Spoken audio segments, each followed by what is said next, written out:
আমার খুব ইচ্ছা হয় যদি আল্লাহ পাক আমাকে ক্ষমতা দিতেন, তৌফিক দিতেন, আমার ইচ্ছা হয় যে রমজান মাসে বাংলাদেশের যত মসজিদ আছে সমস্ত মসজিদে কোরআন শিক্ষা ফ্রি হয়ে যাবে। ভালো উদ্যোগ না? বাংলাদেশে কত মসজিদ আছে? হাজার না লাখ? লাখ না কোটি? হয়তো কোটি কোটি মসজিদ থাকতে পারে। প্রত্যেকটা মসজিদে যদি বিনামূল্যে কোরআন শিক্ষা কার্যক্রম করা যেত রমজান মাসে, এক মাসে আপনি দেখতেন প্রায় মিনিমাম 5 কোটি মানুষকে কোরআন শেখানো যেত। তাও হাতে কলমে। তাও কি হাতে কলমে? বই দেওয়া হতো ফ্রি, আর ওই যারা টিচার ক্লাস নেবে ওদেরকে বেতন দিব, ভাতা দিব সরকার থেকে। দেওয়া যায় না? দেওয়া যায় না?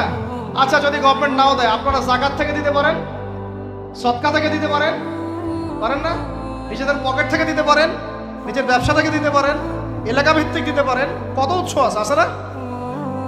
যদি এভাবে প্রত্যেকটা মসজিদ থেকে কোরআন শিক্ষা কার্যক্রম চালু করা হয় রমজান মাসে, আমরা দোয়া করি আল্লাহ পাক যেন এই কথাটা পৌঁছে দেন উপরের লেভেলে, এবং তারা উদ্যোগ নেয়। জানি না উদ্যোগ নেবে কিনা, আমাদের দায়িত্ব পৌঁছে দিলাম।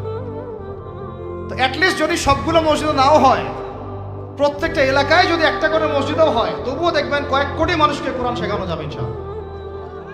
কোরআন ছাড়া এই জাতিকে আপনি ফিরাতে পারবেন না।